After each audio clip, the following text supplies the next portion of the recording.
Hello, I'm Mark Baer. You're watching the YourTown television program. This is the second segment with Tom Gundlefinger O'Neal, a photographer, a great photographer, but today we're not talking about photography, we're talking about storytelling and the art of storytelling, and particularly nonfiction storytelling. We're talking about, in the last segment, we were talking about physicality. And we're saying that every storyteller, and especially people who tell stories through their art and create a magic carpet ride for their audience, using their skills to allow the audience to see through their eyes. And we were talking about one of your great gifts is the physicality. You're a physical guy, and I wanted to get into the story of the wolf. Let's go with this one to start. Well, you talked about Magic Carpet Ride. Yes. And of course, that's a song that John Kay wrote from Steppenwolf, and I had the honor to photograph and design 9 album covers with them. The very first one, which became very iconic, it was actually designed by Gary Burden, but I did several covers with. But I went on to build a wonderful relationship with these guys, and about 3 albums into it, 4 albums, they came to me and they said, you know, we did this show in Chicago, which I happened to be on stage when they did it. It was an amazing show, 25,000 people out in the audience, and it was one of the best performances that they thought they ever did. And they recorded it. So we want to do a live album. So the leader of the band, John Kay, had this leather jacket, and it had different colors, different tones of brown leather, and a wolf was created. It looked like a leather crafts thing, almost like a very sophisticated high school project, you know, where layers of the leather had been cut out to create the shape of the wolf. And then there were some of these studs that you'd see on motorcycle jackets and things like that running around. It said Steppenwolf, and he wanted me to do something like that. So I did. And the rest of the band had been out of town on hiatus, and when they came back, they saw this, and they went nuts. They just said, what is this? I said, well, it's the album cover for your live album. They go, it's a live album. We want a wolf on the cover. We want a live wolf. Live album, live wolf. Find a wolf. Okay, all right. So I did what you did then. I went to, this is 1971, I went to the Yellow Pages and let my fingers do the walking, and I found a guy who rented a wolf out in the San Fernando Valley to movies. And so I got out there and I met Aquila. Aquila was a very big wolf and was in this large pen, maybe 40 feet by 30 feet. And there was a fence around it. And I thought, well, how tame is the wolf? And he said, well, normally the wolf is very tame, but he was just in France in a movie, and the main actor there really mistreated him. I said, so? And he says, well, the problem is the wolf really ended up hating this actor. So he says, well, the actor looks just like you. I had long hair and a beard. He said, he looks so much like you that you guys could be twins. And so he said, I would not go in to that pen to take pictures. You've got to stay out there. So I wonder if I got just kind of over the fence and kind of edge my way in quietly and not be threatening. He goes, that wolf could take your arm off in one snap. And I literally remember him doing that. And that was such a strong visual. One snap, my arm, gone. And I went, okay, that's all I got to hear. So I spent the next 2 hours going around the fence and using a telephoto lens and shooting. And now a wolf, dogs came from wolves. I mean, you know, he has a lot of the same characteristics that a dog hanging around, scratching himself. But he saw this little ground squirrel. And there was a moment where he got down and he started to stalk. And I said, oh my God, this is my shot. And it was about as menacing as can be. Now, I was photographing it from the side, but I got his gestures, and the ears were back, and the eyes were on it. And he got the ground squirrel. That was the, well, you don't want to go there. That was kind of a little cute thing, you know. But anyway, I got the shot. And I brought these proof sheets back to the band, about 2 o'clock in the morning. They'd been recording a good part of the night. They were tired, grumpy, and I come in and I say, hey, I got the shots from the session with the Wolf today, because I'd rushed back to my studio and processed everything and got him over there, and they're looking at him with the loop in there, and one of the guys just go, what's this? And I go, oh no. I said, it's the Wolf. You wanted a wolf. And I got him stalking and going at it and everything. They go, we don't, he's walking. I said, he's not walking, he's stalking. So we had this argument, you know. Finally he said, okay. He said, they looked at me and they said, we want the wolf coming right at you, right at your neck. Just very menacing with its mouth open and its ears back like it's, and all I can remember is that trainer going, one bite, like that, off. And I went, okay, all right. And I like to kind of stress that I tell the story sometimes to let people know that when you deal with a client, and the group was my client at the time, I never called them a client, but you know, I did a lot of work for them, and one of the reasons they liked me, because I gave them what they wanted. Yes. Not only what they needed, but what they wanted. So I figured, okay, that's what they want, that's what they're going to get. So I was able to find a wolf. The only problem is the wolf was deceased because it was a wolf rug. And I brought this wolf rug, very, very realistic, and I brought it back to my studio. I wrapped it around the tripod and put a black background behind it, and it was so menacing and so scary looking. I had this dog in the studio at the time, and the dog could not look at the image of this wolf. So I took my pictures on all that, and I added a little bit of color to give it a very lifelike thing. I brought it back to the group, and they saw it, and they said, that's exactly what we wanted. That is fantastic. And that's the cover of the live album, and it also became their logo that I designed. And it's been all over the world, used in many ways. And as everybody looks at it thinks they're looking at a live wolf. And it's a dead wolf for a live album, but it works. So everybody was happy. Only in L.A. does only in L.A. does the wolf have a bad acting experience. Yeah, but the thing it is, was just in France. yeah. And I happen to look like the guy that mistreated it. I mean, I should have had a shaved head and wore all white clothes or something. But no, I had to be his twin. So L.A. So let's talk about one of the things that we talk about as artists is learning. You, when you were young, you had this vision. You wanted to go become you wanted to go to Hollywood. You wanted to photograph album covers, and you went to Hollywood and you photographed album covers. You manifested. I manifested it. I did, yeah. And and the art of manifesting, which every aspiring artist, whatever they're, or not even artist, but every aspiring person has to learn how to manifest, is to think it and to do it. And the earlier you can change thought into action. And I love so we talked about the quote of creating your own circumstances. And let's talk about creating your own circumstances.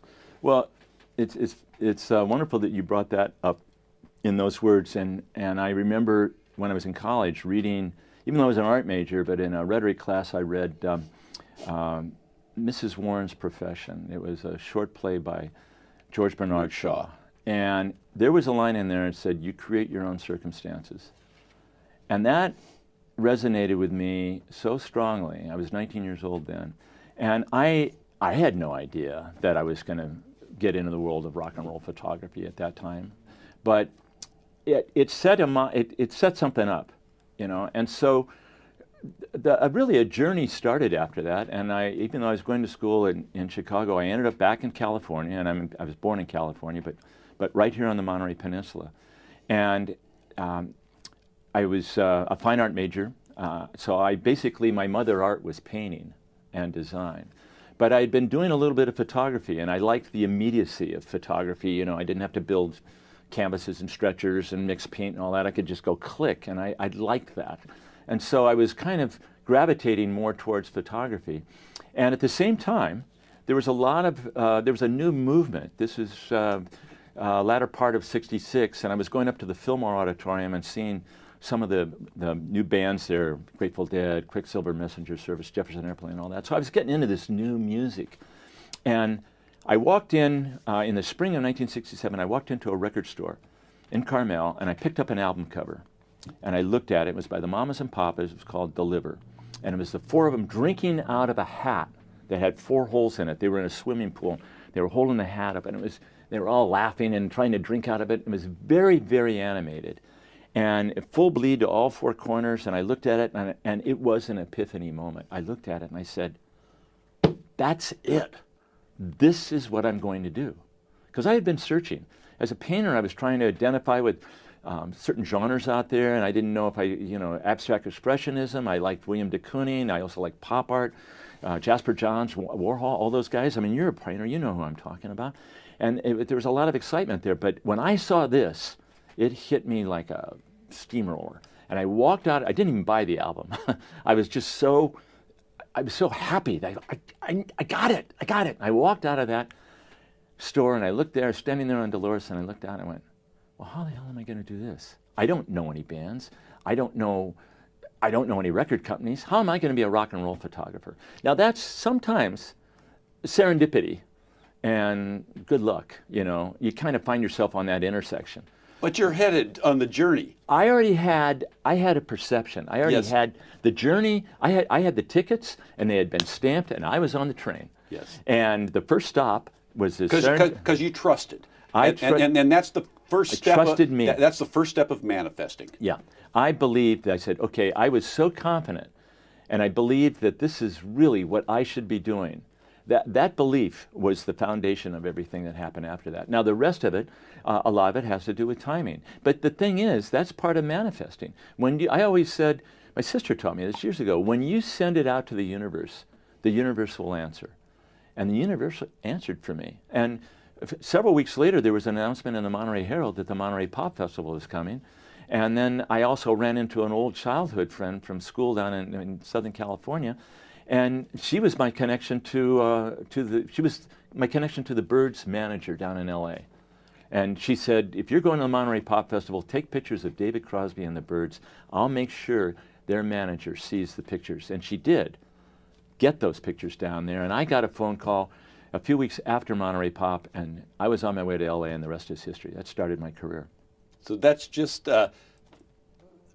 you've got to trust. And what's amazing in life is if you do follow a passion, if you do follow a dream, especially, I can only speak for the arts, you may not succeed, or you may succeed, you may not succeed. But as long as you're in that dream, it's amazing how the universe will take care of you.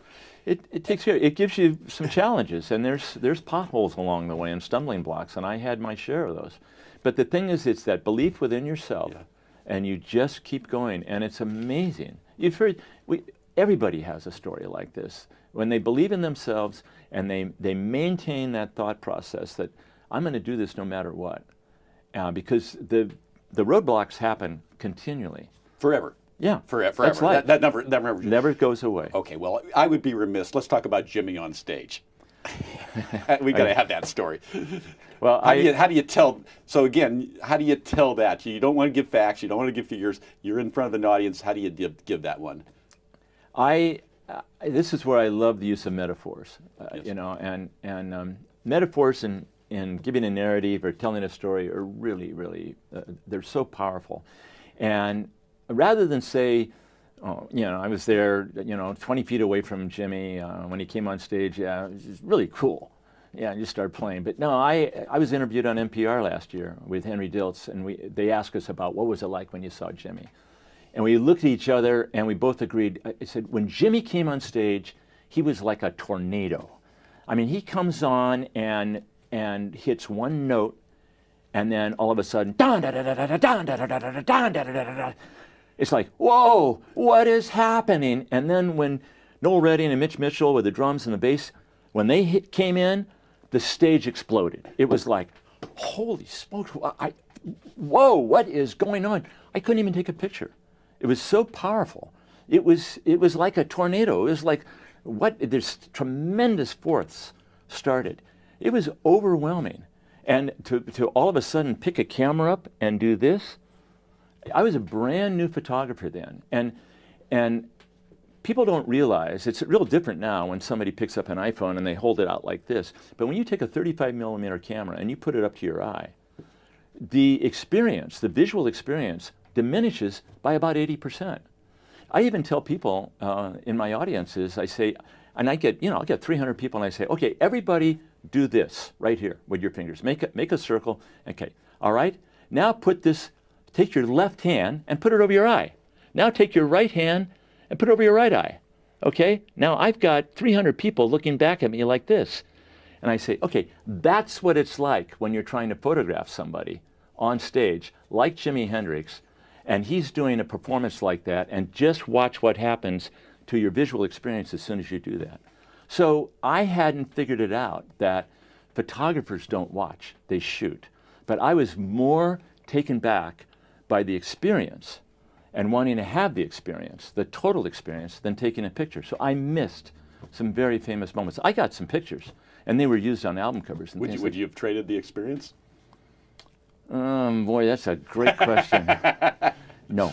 No, I missed it. No, if I had it, I have thought about this so many times. If I could live that moment again, you're darn right, I'd be shooting. You'd be shooting. Yeah, because, and that's what happened after that. And the amazing thing, because that's your calling.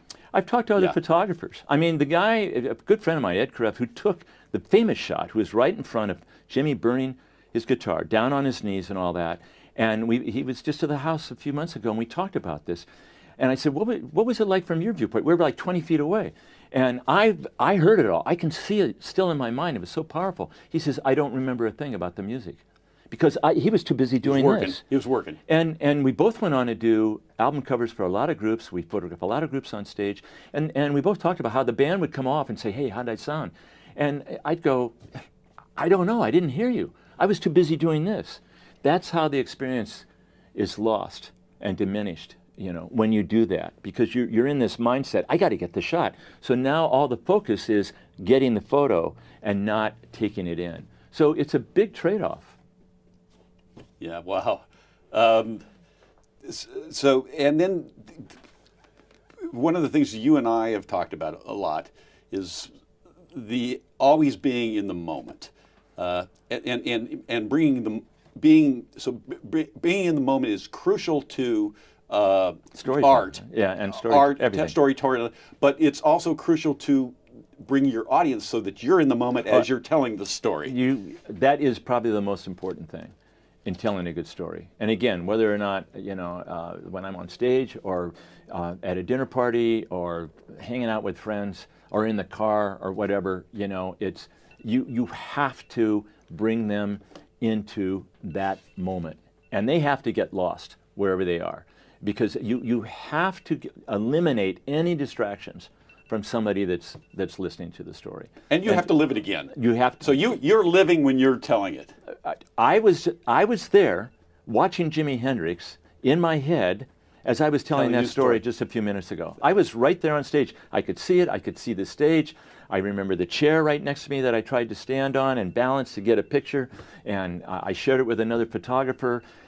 She was a woman, and so I gave her most of the chair, most of the space on the seat. So I balanced on my left foot, falling into the stage, trying to shoot. I'm right-handed, and I'm at the same time trying to put my elbow out and protect myself from falling into the stage and take a picture. I can go right there trying to do that. I can experience it in my mind as I'm telling you. That's how vivid it was. And that's how passionate I am about trying to share these stories, because there were 7,000 people in that arena. That's it. Millions and millions of people have images of Jimi Hendrix burning his guitar. It's all about the vivid. It's all about the vivid. Okay, Tom, Gundlefinger O'Neal, we're talking storytelling. We could go on and on and on. This is just great. You've been watching YourTown Television. I'm Mark Baer, and we'll be back.